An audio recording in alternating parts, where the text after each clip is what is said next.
the sparkle in your eyes. I feel the warmth of your skin. Just the touch of your hand makes me tremble within. Love the smell of your hair. Man, feeling well, man. What's your name? My name is Cardi Cornish. And you a legend? I'm a legend. You're a legend here in Baltimore City. Where we at right now? We live in the 17, Pennsylvania Avenue. The legendary Pennsylvania Avenue. Man, the last time I saw you here, you were doing something just across the street here. What were you doing? Oh yeah, I had some food left over from an event. We brung it out. We fed a couple of people, man. Why you do that? Nice soul food. Why you do that? Man, the love that God has shown me in Christ, man, it overflows. That's how it overflows. Yes, sir. We got more than we can use. Already was high within San Antonio, Winchester community, but the age group is getting younger. Children under the age of 18 being murdered in San Antonio has a high peak right now. So our goal is to catch the children.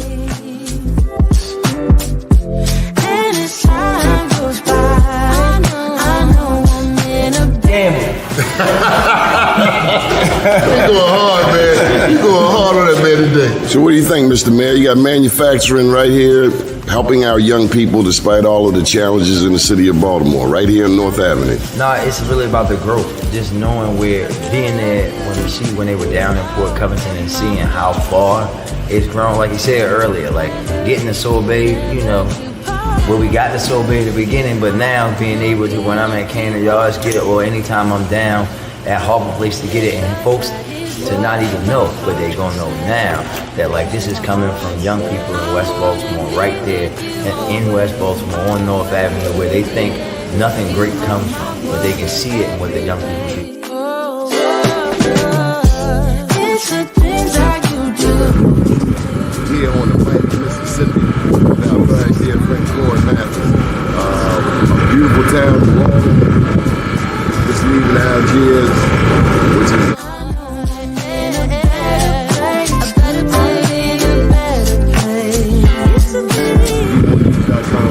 an update. 10 years since Katrina. It's a smile on your face. And as time goes by, I know I'm in a better place. I'm in a better place. All right, y'all, this is what I came to New York for. Besides the Black Wall Street Awards, we're going in here and get some of this real good jerk chicken. Johnny Glover, out. Your skin, just the touch of your hand makes me tremble within. But we need to feed our loved ones. DOTS needs to rescind this package policy program so that our loved ones are able to eat every day in that filthy facility that we have some stars in the building. The Afro-American newspaper dated February 24th, 2024. My first semester was awful. I did not know if I would be able to make it through. I had never seen the grades I got the first year. I was on the honor roll, the dean's list in undergrad, Harding reflected. And this is Kay Harding, associate judge with the District Court of Maryland in Baltimore City since 2022. She weighed in on Larry Gibson's ability to connect with students, even if they weren't on his official class roster. She continues, I believe he might have been the only Black professor. If he wasn't the only Black professor, he was someone that you could go and talk to and feel comfortable. So I made an appointment to see him, always had an open door policy. Ladies and gentlemen, we present to you lawyer, professor, political leader, author, and downright historical icon here in the state of Maryland, the one and only Larry Gibson. Good morning, sir. How are you? Good morning, my brother. Good morning, Lonnie. 5 decades of educating many lawyers in the area and beyond. What's that like? Well, this is my 54th year as a law professor, but 51st at Maryland. So I guess some people would say I've inflicted a lot of lawyers on society. But I've enjoyed it. And you know what I've enjoyed in the last maybe decade is teaching the second generation of the same family. I'm up to about 30 that I know of where I taught the parent and I taught the child. There are probably some that I don't know about, but I'm aware of that. I mean, this is not just included African Americans. So I'm kind of enjoying it. And I've got a joke with a couple of families that I'm not going to stop until I've taught 3 generations. But the family that I was working on, Beverly Carter's family, both of her granddaughters, one in college now, they don't want to be lawyers. So I don't know. I don't know if I'm going to get that 3 generations, but I've enjoyed it. So is that like being a grandparent? I guess that's what it is. Yes, I guess that's sort of what it is. Of course, I'm now alumni graduates who themselves are grandparents. So I've been blessed to live this long. I'm 82 years old, and so I guess that qualifies as grandparent. I wasn't part of BLSA when I was in law school, and I never took one of Gibson's courses, but he knew about me. He knew what I was doing, and I never told him, but he kept tabs, said Michael Studdard, Associate Judge, District Court of Maryland for Baltimore City since 2016. Quote, that's who he is. He knows all the students, and if you never reach out to him, he still knows what's going on in your life. How do you have the bandwidth to know all of the students in the program? Well, first of all, it's not easy. It's not difficult to identify the African Americans. And I've been the faculty advisor to the Black Law Students Association. And it's pretty easy to do. You're walking down the hall, you see somebody you don't know, you pull them aside. That's what I do. And I guess I don't start it very delicately. I just say, who are you? And we take it from there. So many a student has heard my, who are you? And then I find where they're from, and then we begin our discussion. Then every spring, I have the Black Law Students Association and over to the house, and I've done that for many years. And we take a group picture, and that helps the group photograph as well as the other images. So it's not hard to do. So it's just dawned on me that you and Chief Judge Robert Bell have a common hobby. Photography. Yes. Bob Bell became a member of the bar 2 years after me. I was admitted to the bar in 1967. At that point, and for many years, we were averaging just 2 Black lawyers in the state per year, with several hundred lawyers being admitted, but two Blacks. My year was 3. But the year before me was 1, and the year after me was 1. The year before me was Leroy Carroll. So we were averaging 3. Then came the big year, 1969, when we got 6 Black lawyers in Maryland all in the same year. Oh boy, we thought that everything had been accomplished now. We didn't have to worry about anything more. We had 6 lawyers, and of course, they went on to distinguished careers, and one of them was Bob Bell. He became the highest judge in the state of Maryland. And also during that period, also was Billy Murphy, still going as a very distinguished lawyer. David Allen, Ari Davis. We just lost Ari about a month ago. He became a judge on a court of special appeals. We had 5 Bolivarians and Sylvanus Woods over in Prince George's County. So that was it. 1969, the civil rights movement was over. Black people had nothing more to worry about. We had 6 new lawyers in Maryland, but I decided, as others did, that just was inadequate, and so that's sort of why in 1972 I decided to change professions. I'd been fascinated with being a lawyer, but it was clear that we needed many more. And so that's when I began my teaching career, initially at the University of Virginia. Taught there a couple of years, got married. My wife didn't like Charlottesville. She said it's a beautiful place. We're to visit in the spring, but I'm a city girl. Take me back to the city. I need some sidewalks, street lights, sirens, maybe a little crime, but and that's where when I came back to the University of Maryland, and I've been on the faculty there ever since, although I've taken a couple leaves, like in the Carter administration. I served as the Associate Deputy Attorney General of the United States, but I've mainly been teaching. I dare not challenge your knowledge of history.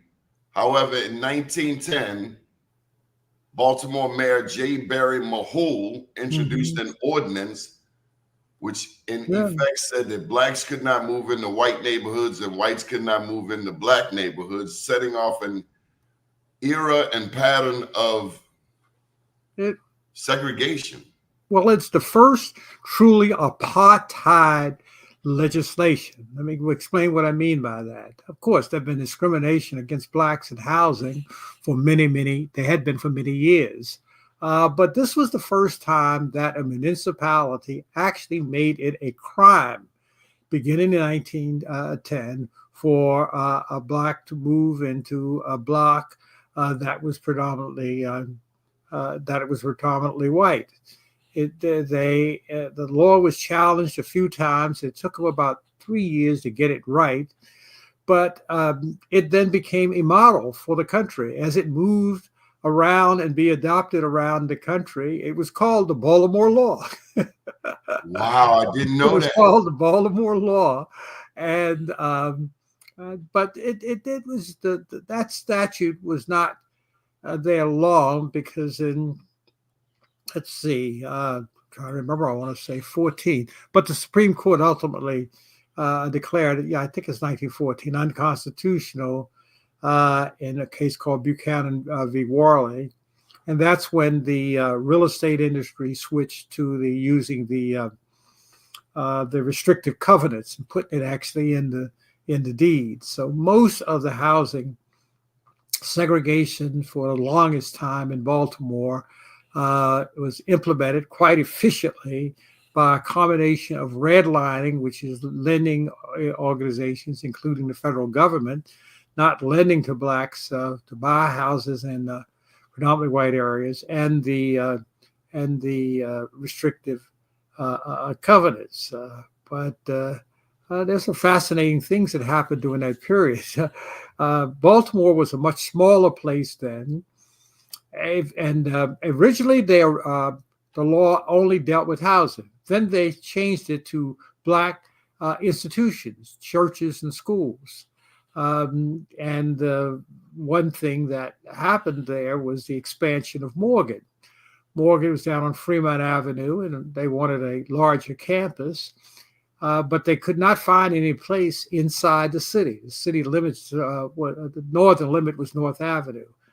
And so they ultimately found this current location out in Northeast Baltimore, but in Baltimore County at that time, it did not have a statute, but still the neighbors and the people there did everything they could to try to stop Morgan from being there. They tried to change the zoning. They tried to say it was exceeding Morgan's corporate charter, but ultimately, beginning in 1917, Morgan began occupying that campus, and so the Morgan College at that point expanded. Now you said Morgan was on Fremont Avenue? Yes, it was on. I'm saying Fremont, but Franklin, Mulberry. Nope. I'm getting it wrong now. That at that point, Morgan was on, I guess it's I forget which goes which way, Franklin or Mulberry. Franklin. Franklin. It's on Franklin, yeah, near Carey Street. No, I'm talking about an earlier period. Franklin near Carey. It occupied a block. Dale Carnegie, the industrialist, offered Morgan money to build a new building because the building they were in was too small, but they had to find a location. The statute at this point had been amended to say that not only could blacks not move into white areas, but black institutions could not move into white areas. So yes, no, I'm wrong. It was Franklin or Mulberry. I forget whichever one goes. Before that, it was at Sharp Street Methodist. Well, I mean, it had some early locations. Early on. Yeah, down in South Baltimore. It sort of began as a school, essentially to teach black men prepare for the ministry. It moved a few times, but then it had a pretty substantial building. It was a nice building, but it was still growing. And Carnegie says, we'll only give you this money, two requirements. It's $50,000. You've got to raise your 50 to match it. But then he sent his sort of property guy and says, no, you need a bigger space. So Morgan looked all over northeast Baltimore, but looking outside of the city because of that ordinance. So they were in Baltimore County. They found a spot they really wanted up in Mount Washington, but the neighbors prevented them from getting there. So Dr. Spencer, who was then the president of Morgan, heard about this property. It was called the Ivy Mill up there off of Hillen Road, where it is now. He came there in the middle of the night, and he brought people there like during rainstorms, so people wouldn't notice that they were looking at the property. And then they got a contract to buy. This was in 1917. And then it took quite a while for them to actually get it because there were lots of efforts to stop them from going there. But here's the interesting one. At one point, a delegation from that community, Laurelville Improvement Association, came down to see him, to see the president, Dr. Spencer, to complain and basically say this is going to hurt the property values up in our neighborhood. For you to bring this African American housing here. He delighted in telling, what are you talking about? There have been blacks been there all along. And there was on the property, there was a stone quarry. And there were 10 houses that the blacks who had originally come many decades before that from Virginia had built stone buildings down along the stream there, which is navigable. I mean, at least it was strong enough to move power. The main source of power there were mills. And so he delighted in saying, black people have been here all along. In fact, there was an African-American community on what's now Morgan's campus along the bed of the stream doing this work for decades. So Morgan got that of campus, and then the part that they got was above what's now Cold Spring Lane. It wasn't a Cold Spring Lane. There was called a Grindon Road, but it was more winding. They straightened it out, created Cold Spring Lane, and then they bought the land that's to the south of that. There was a whole lot of controversy with that, and that dramatically expanded the campus. But the expansion that I'm having fun with is the jumping across Hillen Road. They built a wall. They literally built a wall along Hillen Road to separate Morgan from the community there. They've torn down most of that wall, but now they built a shopping center there. It was supposed to be, really quite an impressive thing for the northeast Baltimore, a white community. Well, now Morgan is now the principal developer there. I went last Friday to a Boulay meeting that was in one of the buildings on the on the western side of Hillen Road, where there is a business school and some other Morgan Morgan buildings. And so I've been watching. And of course, that's the shopping center where out of which 400 Morgan students went to jail trying to desegregate the Northwood Theater that was there. At one point, I mean, that was about a quarter of Morgan's student body. Morgan had around 1,600 students, and 400 of them were in jail trying to desegregate the Northwood Theater. And this included women. Oh, yes. They packed the women's jail. There's a nice, nice, because it's an exhibit. And it's a nice photo, but you can see the exhibit about this activity in the Morgan's Student Center. And one that just dramatically shows how full it was. In fact, the word went forward. If you're gonna get arrested, you got to come with an extra head scarf or something, because they made them as they come in take a shower, and they still to this day they complain. The women that I know complain about the soap. They say it was a nasty soap. And they had to include their hair, so the hair went back. That was the expression back then. Your hair went back, and so they developed a protocol that if you're going to go in this picket line, and you're going to go in this place, and you're going to get arrested, you're going to join us in jail. You got to bring certain things, and one of them was this hair scarf.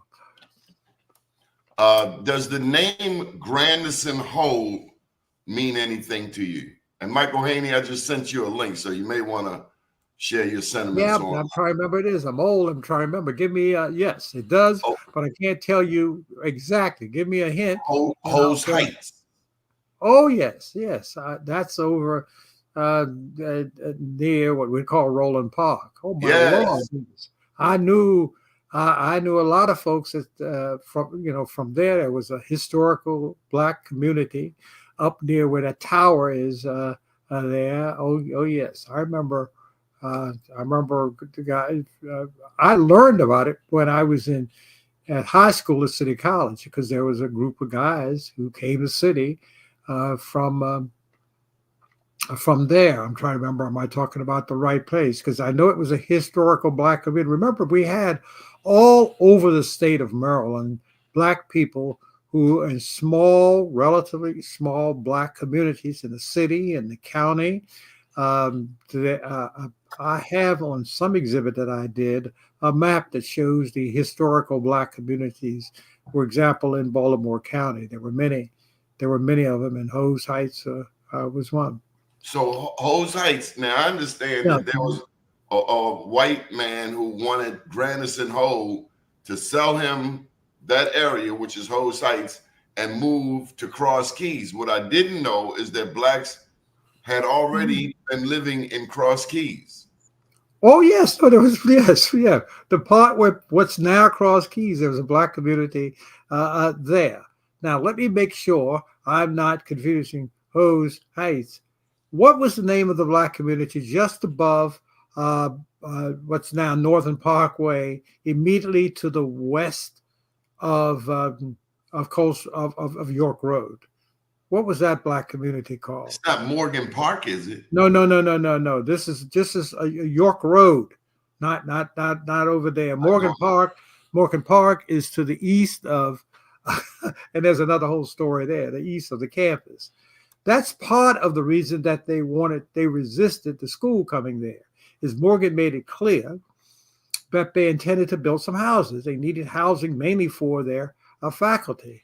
And in fact, that's one of the lawsuits that were brought to stop Morgan from getting there. There was a suit brought that said that Morgan was exceeding its corporate charter for it to not only build educational buildings, but to build housing.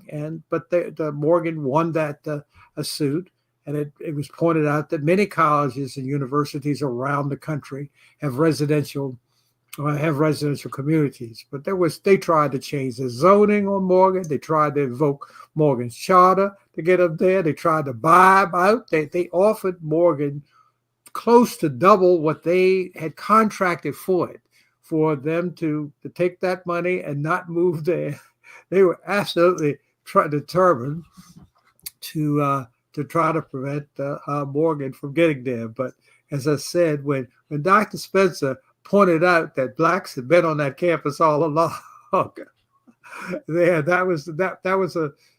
I think they knew it all along. A lot of these people weren't invisible, but they tried to act as if this was a new thing. But those blacks had been there for a long time, and they were experts at mining stone. That's why Morgan's campus, you see so many stone buildings. All the original buildings were built from stone. The first one was Carnegie Hall, and it was stone that had been quarried right there. Now, there's a long statement, I don't know whether it's true, that back in the Revolutionary period that George Washington had at the mill there fed his horses. Let me explain. Coming down, there was not only a stone quarry, but of course, this is before there's electricity, and then the industrial power was water mills. And there was a grist mill on the land there also. This is a great big stone that's powered by streams or etc. that separates the hull of corn and wheat from the edible part. So that was there also, and that's why it was called the Ivy Mill property, because that there was this grist mill on the land. It later became a black church, and it was the church of the first African American. Now, let me make sure it wasn't Episcopal, but it was a Christian denomination. It may have been an Episcopalian, and I know that it was taught in German. And that had been there for a long time. The grist mill actually became the church, and when they were trying when he was bringing out the board members to assess the property to see if Morgan really wanted to go there. I already mentioned that they would do it that at a time when people wouldn't notice them, but the person who really knew the land was a man named Jimmy Carter, like the same name as the president. And he had grown up on the property, and his family was there. And his father, for a while, was a pastor of that church that was on the campus. So there was not only black people already living there doing that mining, but there was a black church in the old Ivy Mill. There was one thing that they ultimately were happy about, the whole community was, when Morgan moved there, is that Morgan got rid of the Ivy Tavern. The Ivy Tavern was a liquor drinking establishment on Morgan's campus. It had been there for many years, and it was, shall we say, a house of well, there was drinking going downstairs and other things were happening upstairs. A den of iniquity? Yes. And the real funny thing is that downstairs, there were really two sections. There was the white section and the black section. But upstairs, there didn't seem to be any segregation in the upstairs activity. And so when Morgan moved there, they promised the community that they would close up Ivy Tavern, and that became Morgan's first administration building, is that establishment on the campus. So that was one thing that they were happy at. And that was up close to Hillen Road, right near the end of Cold Spring Lane. It wasn't Cold Spring Lane, it was called Grindon Lane. They later straightened it out, but that was a place that had been there for many years. And so that's one thing the community was happy to get done. So I found a photograph I don't know if I've used it yet on an exhibit. Maybe I found it afterwards, of a voting day up at the polling place, a firehouse up there on Harford Road. And it shows on this particular voting day a significant number of Black people from that area coming there to vote. It's the only photo that I have of that Black community that was there, and it was a voting day, and it was a long time ago. I didn't have it when I was doing the exhibit. You know, I've got a bunch of exhibits around on what I can say. They keep letting me add stuff to their walls. I mean, there's an exhibit about the civil rights, but it turns out that I was doing an exhibit for about Enola Macmillan, and her family lived for a short while on that campus, and I found in their old family photos more evidence of that Black community that was there. Well, I wanted to. Oh, Haney, how you doing, Mike? Can he hear me? There's my good brother there. Yes, sir. Mike. I absolutely can. My good Masonic brother. I just wanted to. Good morning, first. Yeah, absolutely. And Donnie, thank you so much for inviting me in. I'm only going to take a minute because I'm intrigued by the story. And, you know, Mr. Professor Gibson, or Sergeant Grand Inspector General Larry Gibson, you, brother Gibson, reminds me every day he reminds me that the work is never done. You know what I'm saying? People may not necessarily know his influence and impact on the Raphael Warnock campaign in Georgia, from Baltimore to Georgia, laying out thousands and thousands of signs when money wasn't always a something that we had. Same thing with Angela Alsobrooks in the state of Maryland. The coordination, his house being a war room of activism through today, right? Because the work is never done. Going down to Georgia in December for the runoff, laying out thousands of signs. Angela Alsobrooks, I specifically say it was Professor Gibson that got her over the finish line in the primary because of the coordination from his home, Donnie, of tens of thousands of signs across the state of Maryland to increase awareness, because we didn't have $60 million. And so he went to a ground game and explained to us how this ground game in the 21st century, indicative of what happened in the previous years of elections for us, was something that we had to do.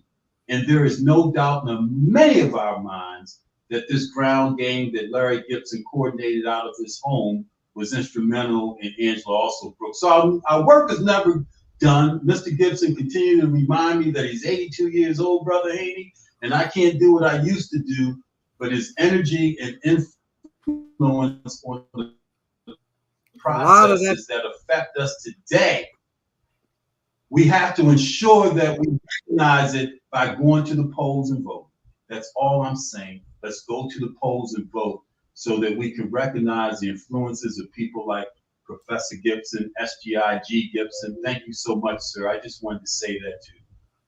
I want to say thank you. And read his book. We're talking about, well, all right, do that too. But when we're talking about those signs, a big part of that, both here and in Georgia, were Prince Hall Masons, and coordinating many of the Prince Hall Masons and getting them involved in that process was Mike Haney. This was a group effort. The Georgia thing was, remember that Georgia is unusual, and it requires to elect a U.S. senator, the person get an absolute majority plus one of the vote.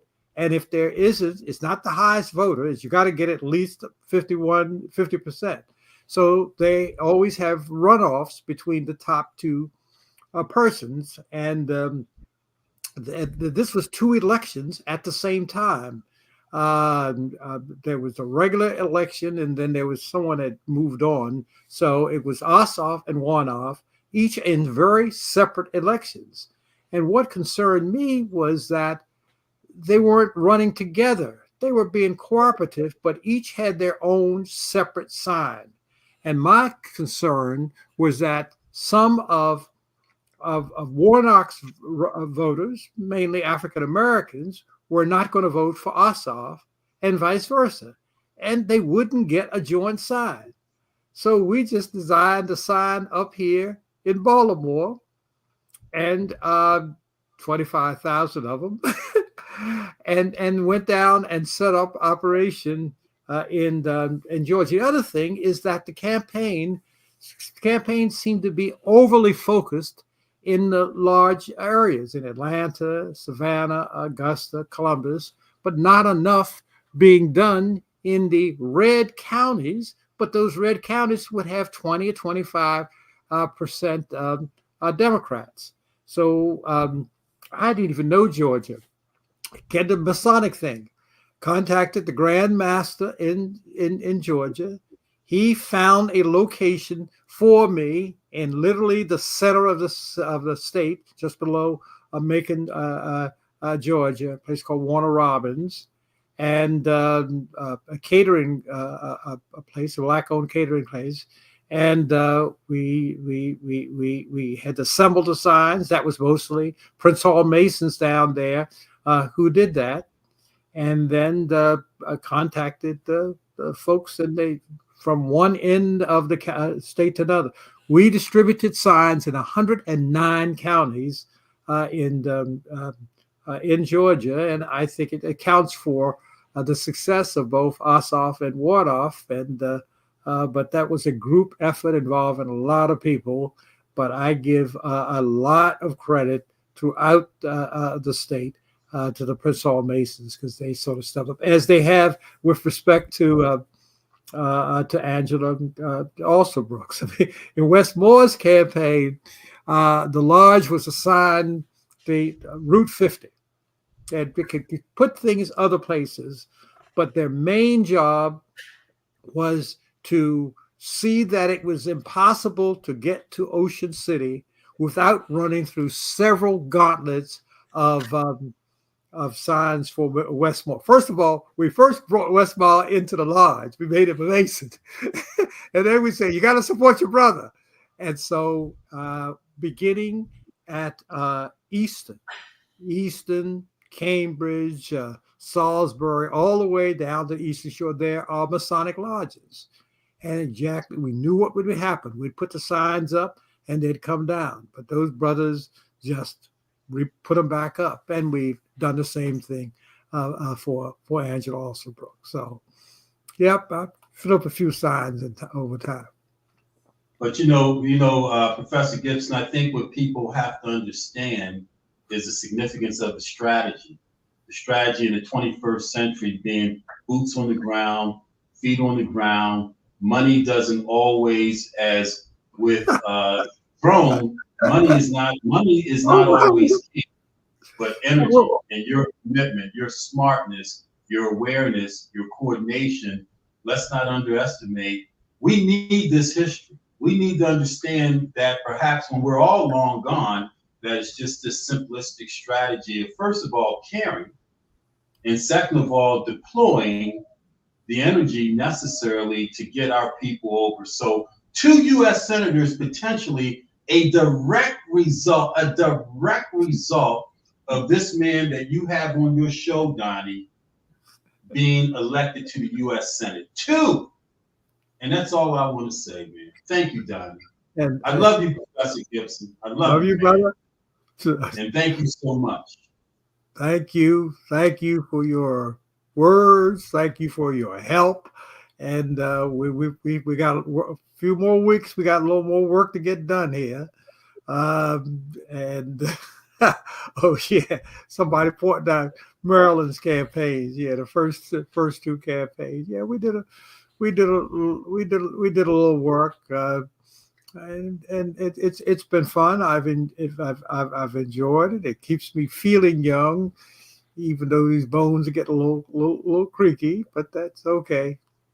And So- Donnie, And remind Donnie, Professor Gibson, please remind Donnie, and I'm out of here, that there's a seat in our Masonic Lodge for him to sit next to us as well. And we've got a process to bring him in. So yes, sir. there's a But seat for Donnie, Donnie. He's a capable, you he's may as worthy well. brother. He deserves to be there. But Donnie, of course, you know the Prince Hall Masons. I call America's oldest civil rights organization. It's older than this country. Prince Hall Masons trace their history back to 1774. That's a year before the country got its independence. That's when 14 blacks were inducted in Boston into the Masonic Lodge. The British troops at that point occupied much of the United States, including the Boston Harbor, and they put some blacks into their in their lodge. Actually, it was a lodge mainly of Irishmen. And then comes the American Revolution. We get independent U.S. From Britain, but the Americans decide they don't want to continue to have any blacks in their lodge. And they threw away lots of papers connecting them to the British, the Home Office of the Masons. So what Prince Hall, who was the leader of that group of blacks who were Masons, did was to send to England and got his own charter. And to this day, the only intact physical paper charter from the home offices back in Britain for Masons is the Black Charter. It's in a bank vault in Boston. They bring it out every 10 years because the white Masonic lodges destroyed all of theirs. So we, the Black Prince Hall Masons, are the most provable, authentic Masonic lodge in the United States.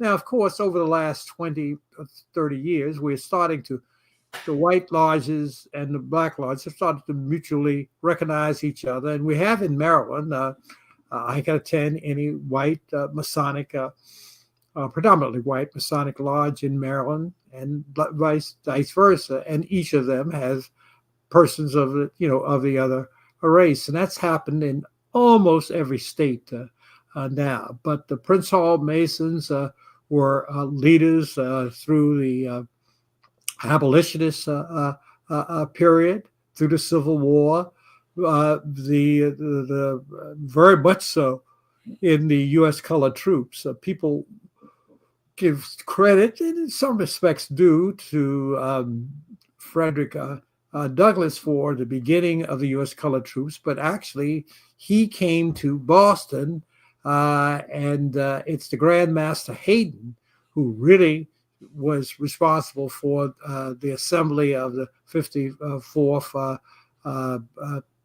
regiment, that first black regiment that's part of the movie, what's called Glory, Denzel Washington and all. And throughout the Civil War, the black leadership in the U.S. colored troops were principally Masons. I write a lot, of course, about Thurgood Marshall. I used to wonder why Thurgood Marshall was never killed, because they were really killing people. It was very dangerous to move around the South. But it turns out that every place he went, he had a private security force who called the Prince Hall Masons. Those guys would meet his train. They would move him from one place to the other.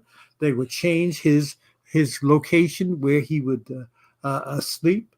And so they were his security force, as well as ultimately his principal source of fundings. In my next book that comes out next year, I document for the first time for the American public the extraordinary financial contributions of the Prince Hall Masons to Justice Marshall's work, leading up to Brown versus Board of Education. He made it clear that he couldn't have done that without the support of the Prince Hall Masons.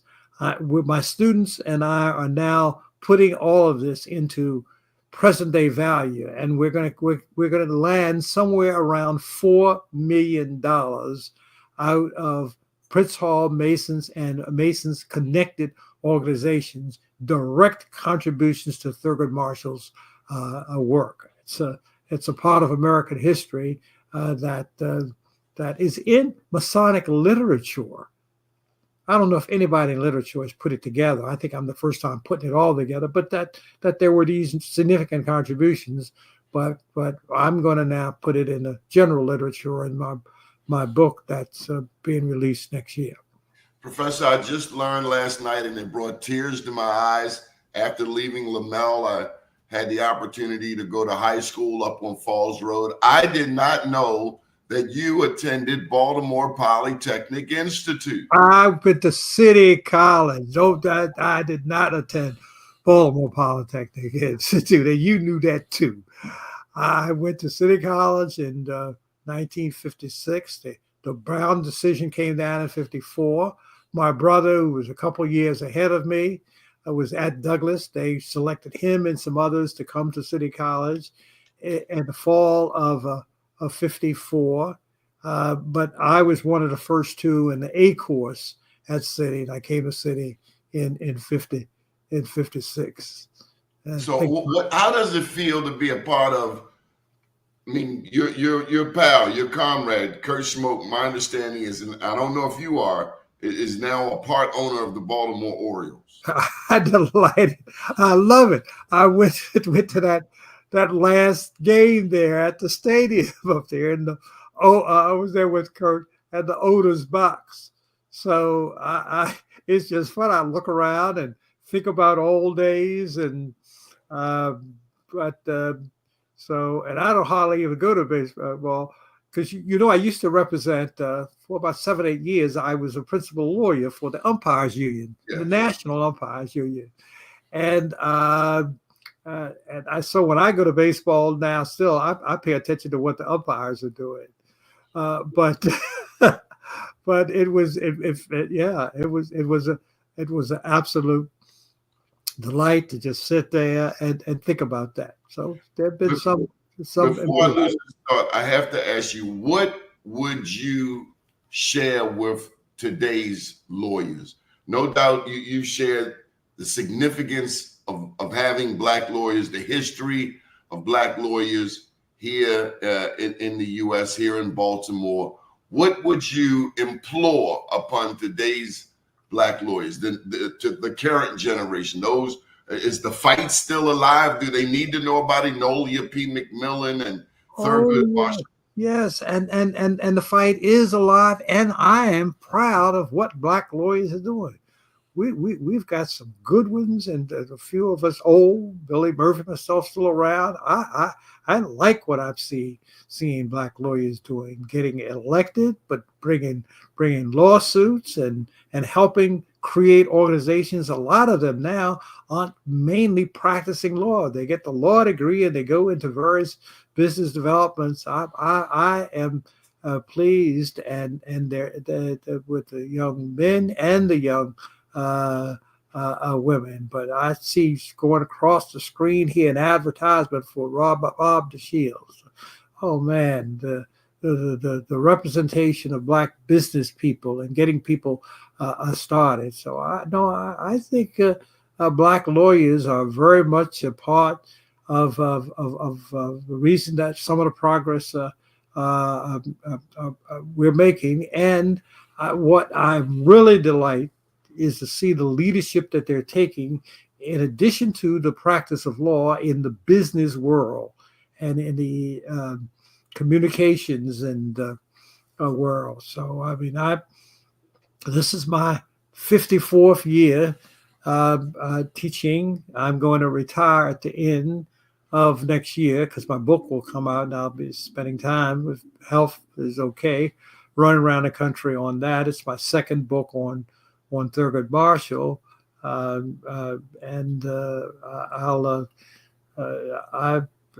would just say keep becoming lawyers and understanding, as they seem to be understanding, that a law degree is useful to practice law, but it's also because you get to understand the structure of things is useful in lots of other kinds of undertakings.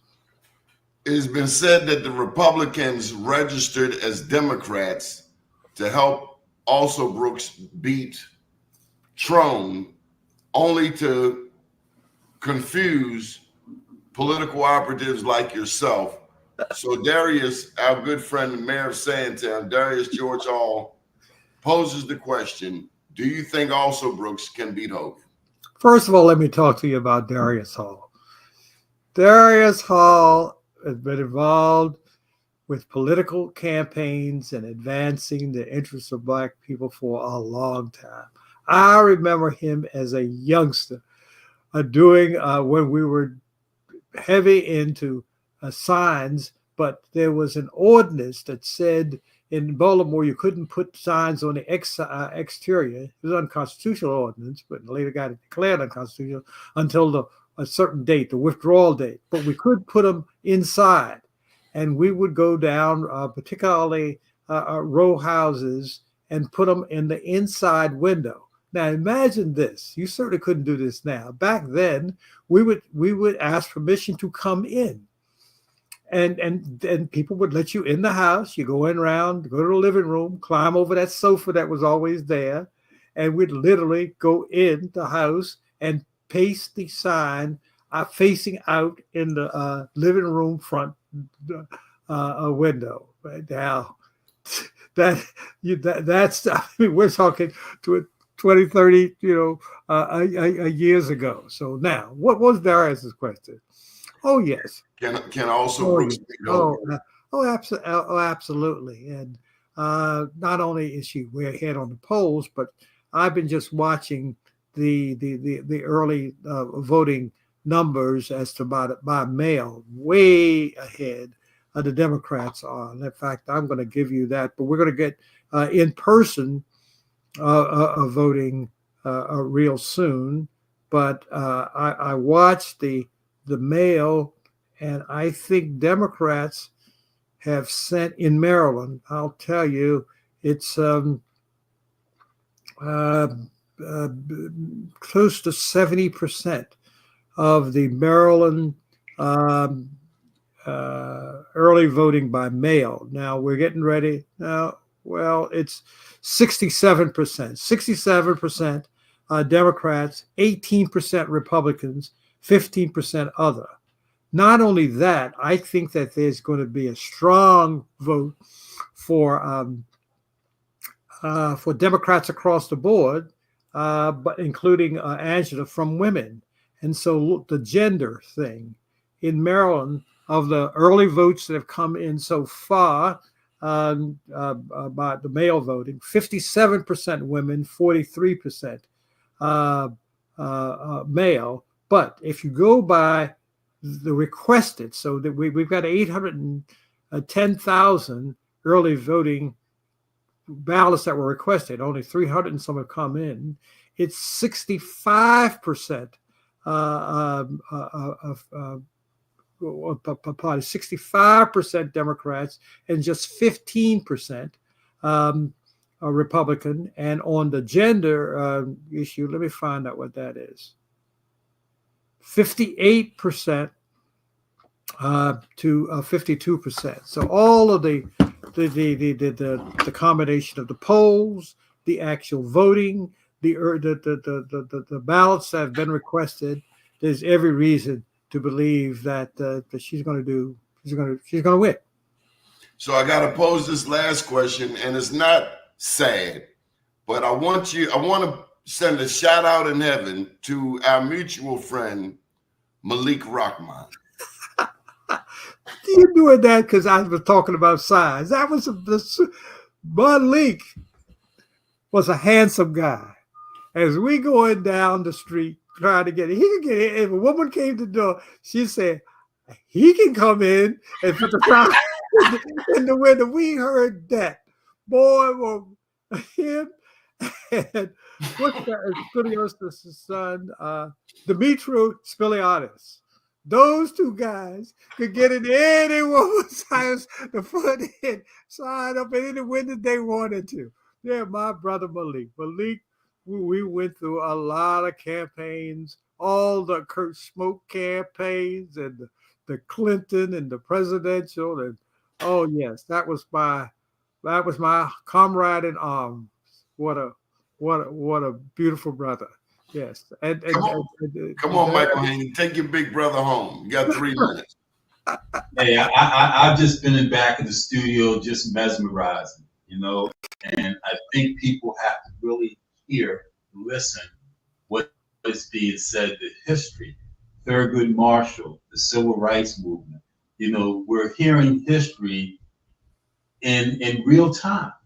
And as Professor Gibson said, he's retiring next year. He's going to go on a tour to talk about his book, which is historical documentation, which is, a foundation for our strategies going forward, because they work then, they work now, and they'll work in the future if we listen. I saw someone's question about social media as a strategy. But there's something about being in a car looking at 50,000 signs in the red areas of Georgia and on the eastern shore of Maryland that Professor Gibson understands that says this is the way. Not that social media doesn't complement it, but put the signs in the street, Brother Haney. Step on it and make sure it's firmly implanted the way that I have suggested that you do. Now, I'm glad you mentioned that about Georgia. I'd done this before in other places like Pennsylvania, and it usually was a sign war. But in Georgia, the Republicans never responded.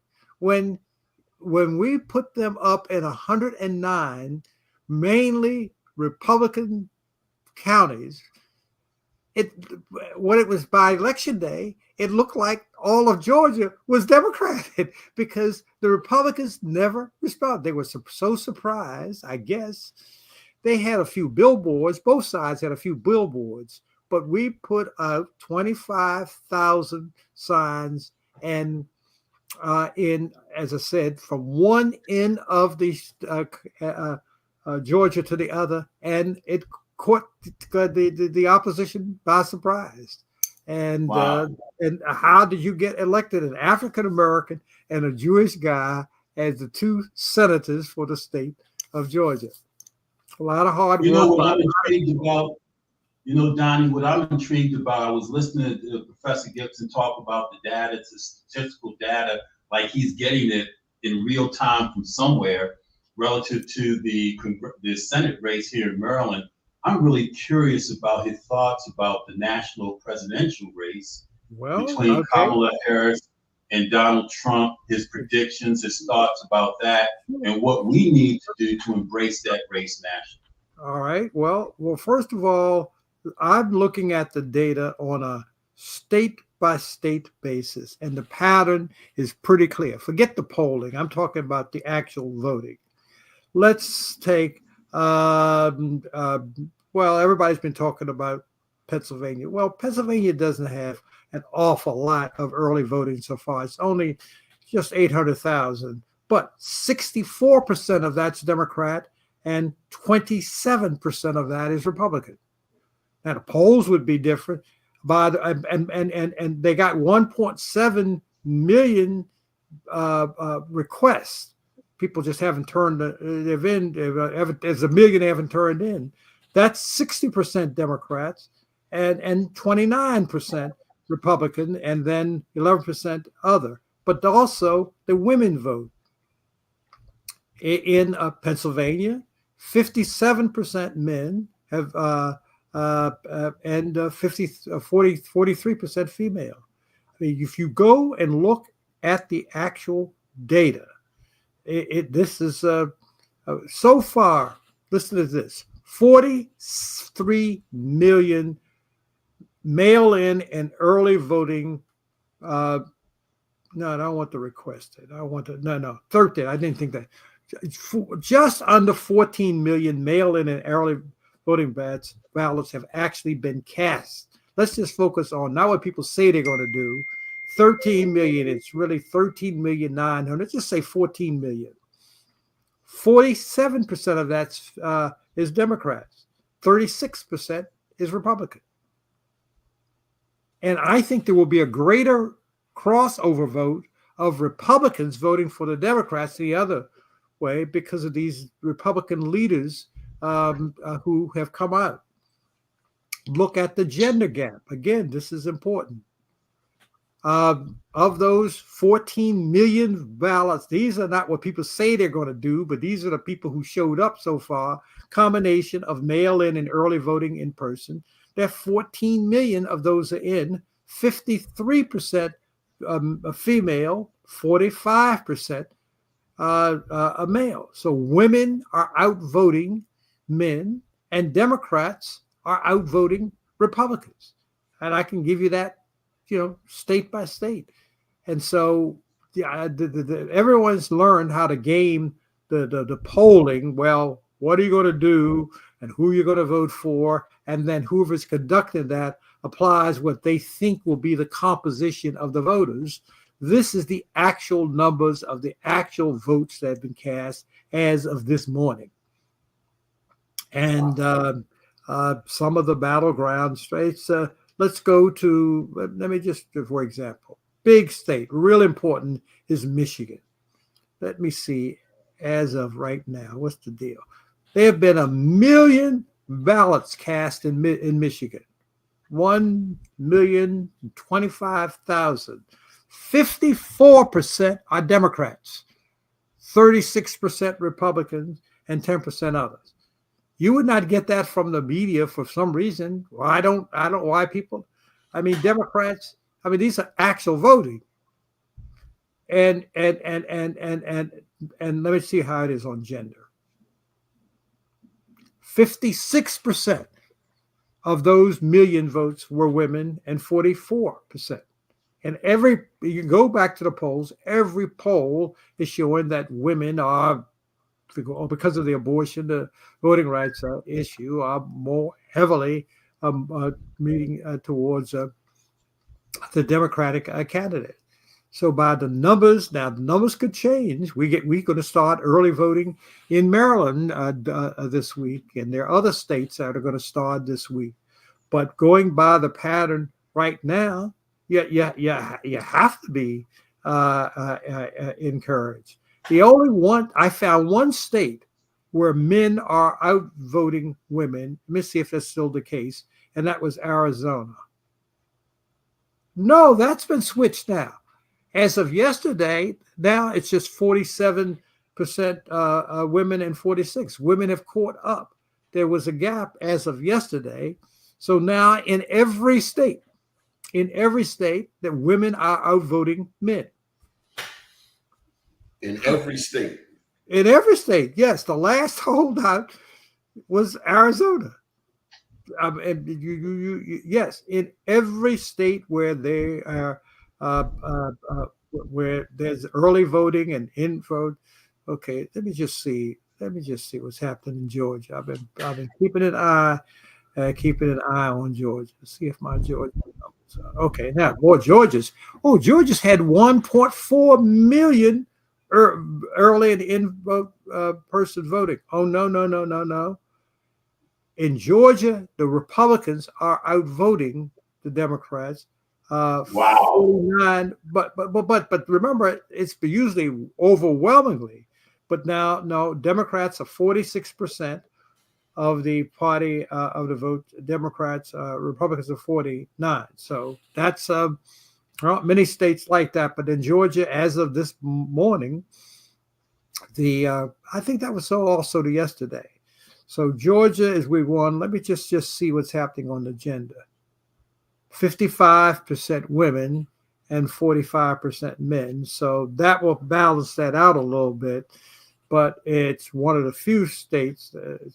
I'm seeing if this is the only battleground state that's like that. Yeah. Oh, okay. So all right, but I gave you the national figures. And in almost every battleground state, we have this encouraging pattern. So pay no attention to what people say to the pollsters. Pay attention to what people are actually doing. Any final thoughts? It sounds like you believe that white women, contrary to their husbands, are going to vote based on the and they're not going to argue. Yeah, and even in the polling, they're going to say what their husband wants. I absolutely believe that women across the board, including white women, on this matter of abortion and related issue are going to go overwhelmingly for the Democratic. But they're not going to argue with the husband about it. That in a poll, they may not admit it. After they come back home, they still might not admit it to the spouse. But yes, that abortion issue is the gift that keeps on giving. Wow. Yes, Wow. very much been a blessing for me, Donnie. Thank you so much. I feel like I'm in the front room of the class, Donnie. In the front of the class, man. Doni, let me talk about you. This brother has been doing the right thing in educating our people in the right direction for so long, and he is provocative about it. You gotta just hang in there, and just the issues you raise, the information you provide, and the questions which you ask. I mean, you are a gem. We are blessed in this city to have you. Thank you, Professor. I got to concur with that, Professor Gibson, because he's an inspiration for me. He and I go at it, Doc, but that's what, Professor, that's what it's all about. Him and I go at it. But yeah. Well, Doni gonna make you do that. No. Yeah. We don't know. Doni is provocative. I guess that's the right word. It makes you think. You go in it, and sometimes he be a painted. I guess well, he's persistent. I love that problem, man. Thank we you got to get him in that Masonic seat. Doc. I'm going to work on that. You work on it. He gonna cause trouble in the lodge. I don't know. my dad belongs. So the Masonic, we're orderly, and we respect the elders, and I don't know. You got to talk. I mean, that's what I work on. You got to work on it, because Doni.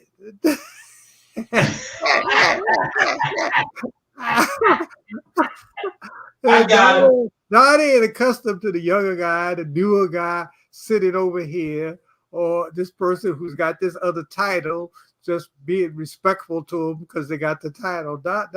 You gotta have to teach Doni some of those some Masonic etiquette. I got it. Okay, you bring him in, you responsible for him. I'll be his conductor. Don't worry about it. I had to learn. I had to learn. I'm coming in as a young guy. No, you sit down over here. You at the third degree, and and there's some folks ahead of you. And so, okay, you. I got that. You be his guide. I'll be his guide. I'll be his conductor. I got him. But he deserves to be where we are. He's going to be a better person as a result, as I was, you were as well. We're all better people as a result. I agree. Making good men better. Making good men better. That's what we do. Professor, thank you for joining. Thank you for having me. Good deal. Good morning, world. All right. Goodbye. Thank you. Right.